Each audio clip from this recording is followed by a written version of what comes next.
اذا مشكله المحل دي وراس المال ده مشكله محلوله. ولا عايز مقدمات ولا تامين ولا ترخيص ولا كهرباء ولا ميه، ده انا وانا قاعد في البيت ومش هركب حتى مواصلات. انا بس عايز لابتوب وانترنت، موبايل وانترنت، عايز دماغك تبقى معايا بس. الوقت اللي انت بتضيعه على التيك توك والفيسبوك واللعب والكلام زي كده، في ناس بتعمل فلوس، هتجيب لنا فلوس، هنضيع الباقه وهنعمل من وراها فلوس، والرقم مفتوح والسوق مفتوح وانت وشطارتك. يبقى اذا المشكله دي محلوله اصلا، هي مش مشكله. انا لا محتاج راس مال ولا محتاج محل.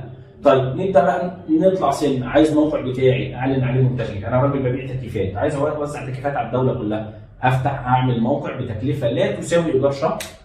تمام؟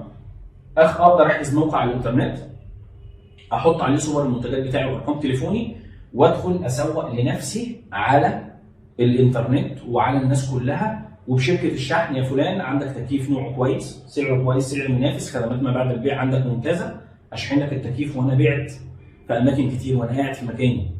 كل ده بقى طبقه على اي سلعه تعجبك.